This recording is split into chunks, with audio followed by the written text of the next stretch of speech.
तो last part में Goku और गोजीटा में फ्यूजन कर लेते हैं और वो यूनिवर्सल ट्री के पूरे पोटेंशियल को एब्जॉर्ब कर लेते हैं। वहीं दूसरी तरफ फॉलन डिस्ट्रॉयर ज़ेनो की प्लेस पे अटैक कर देता है और वो ऑलमोस्ट सबको मारने ही वाला होता है, लेकिन तभी वहाँ पे टाइम पे गोजीटा पहुँच जाता है। अब उसके आगे, लेकिन उससे पहले तुम वीडियो को लाइक करो, और अगर तुम्हें ऐसे ही मांगास और मूवीज़ देखना पसंद है तो चैनल को भी सब्सक्राइब कर देना, ताकि आगे आने वाली वीडियोस तुम्हें सबसे पहले मिल सकें। और हाँ, आज मैं मूवी की अनाउंसमेंट करने वाला हूँ, तो लास्ट तक टिके रहना। खैर, तो गोजीटा फॉलन डिस्ट्रॉयर से कहता है, अब तुम्हारी बारी है एक मॉर्टल से फाइट करने की। फॉलन डिस्ट्रॉयर कहता है, तो तुम हो वजीटा। गोजीटा मुस्कुराता है और कहता है, वजीटा? वो तो मेरे अंदर है, मैं तो गोकू और वजीटा का फ्यूजन हूँ। फॉलन डिस्ट्रॉयर हैरान होता है और वो कहता है, हो तो तुम मॉर्टल्स फ्यूजन करना भी जानते हो? वेल, ये बात मुझे एंजल ने नहीं बताई थी। खैर, क्या ही फ़र्क पड़ता है, तुम अपने सामने देख नहीं सकते हो कि मैंने तुम्हारे गॉड्स की क्या हालत की है। सेम यही हालत मैं तुम्हारी भी करने वाला हूँ मॉर्टल। लेकिन तभी गोजीटा अपनी बेस फॉर्म में रह करके ही फॉलन डिस्ट्रॉयर के ऊपर एक अटैक मारता है, जिससे कि फॉलन डिस्ट्रॉयर थोड़ा सा पीछे हो जाता है। गोजीटा कहता है, तुम तो मेरी बेस फॉर्म के सामने भी स्टिल नहीं खड़े रह पा रहे हो, तुम मेरी आगे आने वाली फॉर्म्स के सामने कैसे ही टिक पाओगे?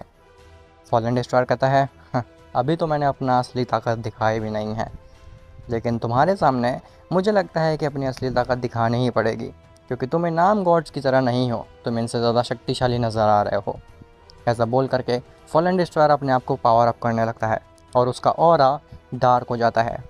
ग्रैंड प्रिस्ट जेनोस कहता है कि लॉर्ड जेनो, ये तो सेम वैसे ही एनर्जी आ रही है जैसे कि वजीटा की डार्क हकाई फॉर्म पे से आ रही थी।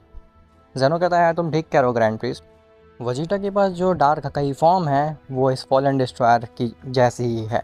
इवन इस मल्टीवर्स की पूरी हिस्ट्री में केवल ये दो ही बीइंग्स ऐसे हैं जिन्होंने डार्क हकाई फॉर्म को अचीव किया है, जिसमें से एक मॉर्टल है। मैंने तो कभी सोच भी नहीं सकता था कि एक मॉर्टल कभी डार्क हकाई फॉर्म को अचीव कर पाएगा। खैर, फॉलन डिस्ट्रॉयर अपने आप को काफ़ी ज़्यादा स्ट्रॉन्ग बना लेता है, लेकिन गोजीटा नॉन स्टॉप अटैक करने लगता है फॉलन डिस्ट्रॉयर के ऊपर। अब फॉलन डिस्ट्रॉयर इतना ज़्यादा शक्तिशाली बन चुका था कि वो अपनी जगह से 1 सेंटीमीटर भी नहीं हिल पा रहा था। फिर गोजीटा भले ही अपनी कितनी ज़्यादा पावर से अटैक क्यों ना कर ले उस फॉलन डिस्ट्रॉयर के ऊपर, फॉलन डिस्ट्रॉयर कहता है, अगर तुमने अपनी ताकत दिखा ली हो तो अब मेरी बारी है। ऐसा बोल करके फॉलन डिस्ट्रॉयर गोजीटा की गर्दन पकड़ता है और उसको एक की ब्लास्ट से जेनो की पैलेस से बाहर ही फेंक देता है। फॉलन डिस्ट्रॉयर कहता है, वेल, कम से कम इस मॉर्टल ने मुझे फाइट तो दी एक, तुम गॉड्स तो वो भी नहीं कर पाए। खैर, अब टाइम वेस्ट करने का समय ख़त्म होता है और तुम सबको ख़त्म करने का समय चालू होता है। ऐसा बोल करके वो फॉलन डिस्ट्रॉयर एक बड़ी सी डार्क एनर्जी बॉल को रेडी करता है, और वो जैसे ही उन सभी गॉड्स के ऊपर उस डार्क बॉल को छोड़ता है, तभी गोजीटा वापस आ जाता है जो कि अपनी सुपर सेन फॉर्म में होता है, और वो उस एनर्जी बॉल को रोकने की कोशिश करता है। एक तरफ से फॉलन डिस्ट्रॉयर उस एनर्जी बॉल को सभी गॉड्स की तरफ फेंकना चाह रहा था और दूसरी तरफ से गोजीटा उस एनर्जी बॉल को रोकना चाह रहा था। खैर, फॉलन डिस्ट्रॉयर हैरान हो जाता है गोजीटा की सुपर सेन फॉर्म की एनर्जी में इंक्रीज देख करके। फॉलन डिस्ट्रॉयर कहता है, ऐसा कैसे हो सकता है? आखिर दूसरी फॉर्म में ट्रांसफॉर्म होता ही ये बीइंग इतना ज़्यादा ताकतवर कैसे बन गया? और ऐसा बोल करके फॉलन डिस्ट्रॉयर भी अपनी पूरी ताकत लगाने लगता है उस एनर्जी बॉल को सभी गॉड्स की तरफ फेंकने के लिए, और वो ऐसा करने में कामयाब भी रहता है। वो एनर्जी बॉल काफ़ी ज़्यादा नज़दीक आ गई होती है सभी गॉड्स के, और ऐसा लगता है कि अब तो वो एनर्जी बॉल डिस्ट्रॉय करने वाली है सबको। लेकिन तभी गोजीटा अपनी सुपर सेन ब्लू फॉर्म में ट्रांसफॉर्म हो जाता है और वो दोबारा से उस एनर्जी बॉल को मिडिल में ले आता है। फॉलन डिस्ट्रॉयर कहता है, ये कैसे हो सकता है? नामुमकिन, आखिर इस फ्यूजन के पास कितनी सारी फॉर्म्स हैं, ऐसा कैसे हो सकता है? मैं इस एनर्जी बॉल से इन सभी को मार करके ही रहूँगा, फिर चाहे मुझे अपनी पूरी एनर्जी क्यों ना लगानी पड़े। ऐसा बोल करके फॉलन डिस्ट्रॉयर भी अपने आप को और ज़्यादा रेज करने लगता है और वो अपनी एनर्जी को और भी इंक्रीज़ कर लेता है। वहीं गोजीटा भी अपने सुपर सेन ब्लू फॉर्म का पूरे पोटेंशियल का इस्तेमाल करने लगता है। फॉलन डिस्ट्रॉयर और गोजीटा दोनों ही इतनी ज़्यादा पावर का इस्तेमाल कर रहे होते हैं, लेकिन स्टिल वो एनर्जी बॉल हिल ही नहीं रही होती है। ज़ालामा, जेनो और ग्रैंड प्रीस्ट ये देख करके हैरान रह गए होते हैं कि आखिर ये गोजीटा टक्कर भी कैसे दे पा रहा है फॉलन डिस्ट्रॉयर को। जेनो कहता है, लॉर्ड ज़ालामा, कि आपको क्या लगता है कि आखिर कौन जीतने वाला है?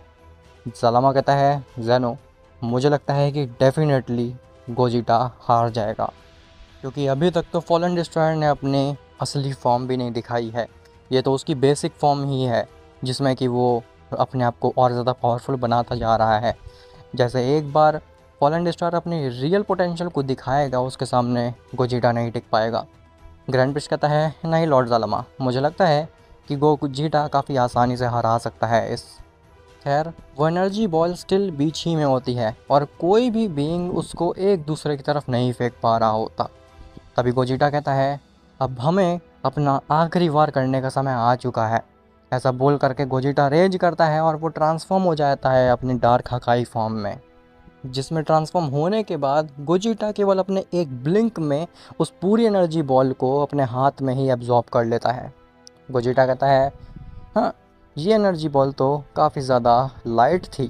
क्या तुम्हारे पास इतनी एनर्जी है? इसे तो मैंने 1 सेकंड में ही नलीफाई कर दिया। फॉलन डिस्ट्रॉयर कहता है क्या तुम आखिर इतनी आसानी से मेरी एनर्जी बॉल को कैसे नलीफाई कर सकते हो? ये तो अच्छे अच्छे गॉड्स के बस की बात नहीं होती है। आखिर एक मॉर्टल इतना ज़्यादा शक्तिशाली कैसे बन सकता है? मुझे ये बात समझ ही नहीं आ रही है। मुझे लगता है कि फॉलन एंजल सही कह रही थी, ये कोई आम मॉर्टल नहीं है।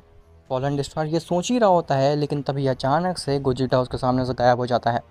फॉलन डिस्ट्रॉयर कोशिश करता है देखने की आखिर ये मॉर्टल गया कहाँ पे, लेकिन उसे कहीं भी गोजिटा की ना ही की सेंस हो रही होती है, ना कि वो दिखाई दे रहा होता है।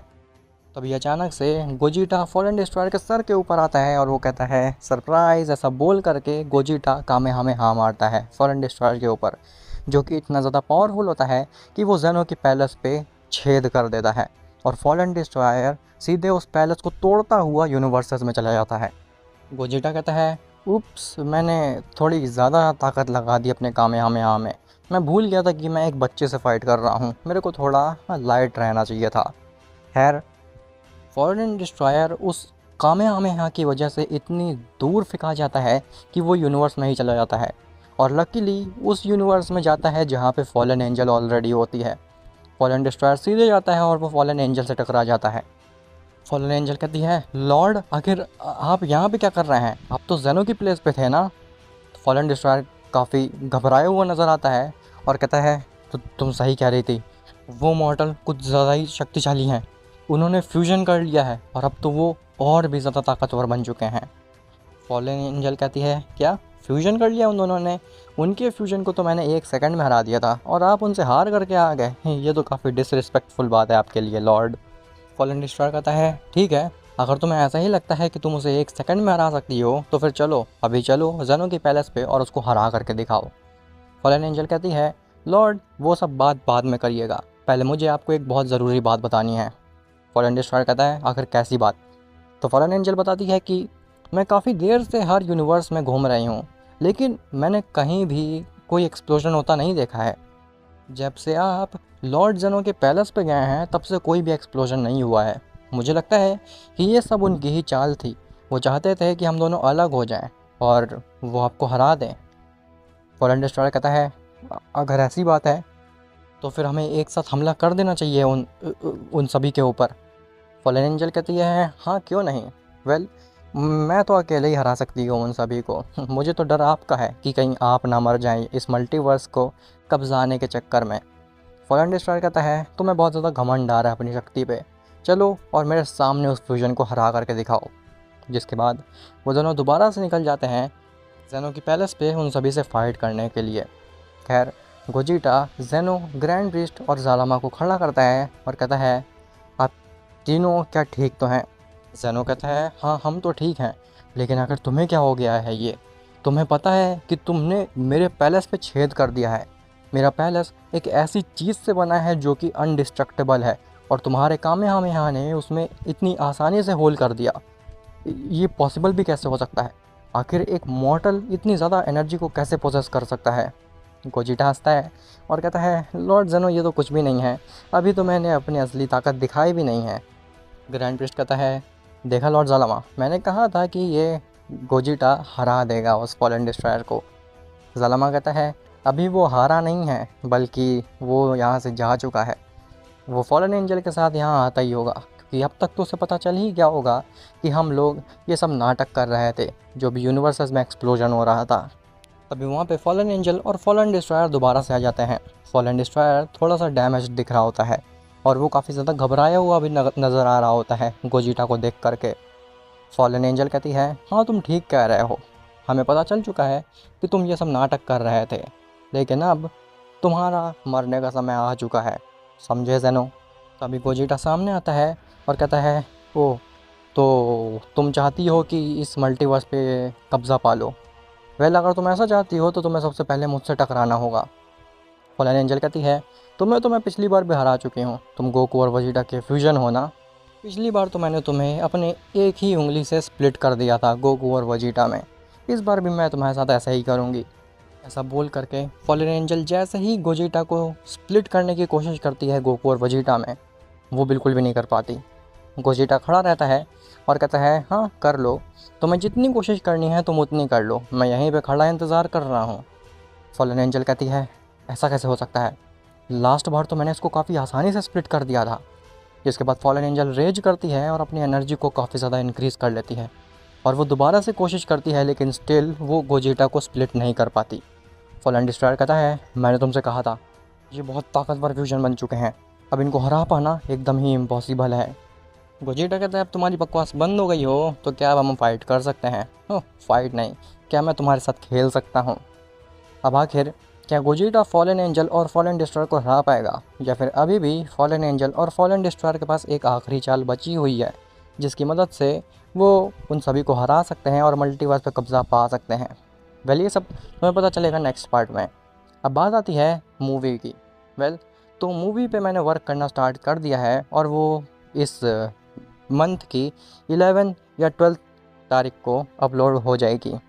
और इसी से रिलेटेड मुझे एक और बात करनी थी तुमसे, वो ये है कि मुझे 2-3 दिन पहले एक कमेंट आया था कि तुम मूवी के पार्ट्स क्यों बनाते हो। मूवी के पार्ट्स अगर तुम बना रहे हो तो उसका कोई पॉइंट ही नहीं है, मूवी को एक ही पार्ट में होना चाहिए। और मैं कोशिश भी करता हूँ कि मूवी को एक ही पार्ट में रखूँ, लेकिन लोगों को इतनी ज़्यादा पसंद आ जाती है मूवी कि मेरे को उसका सेकंड पार्ट बनाना ही पड़ता है, क्योंकि एट द एंड मैं ये काम कर तो तुम्हारे ही लिए रहा हूँ।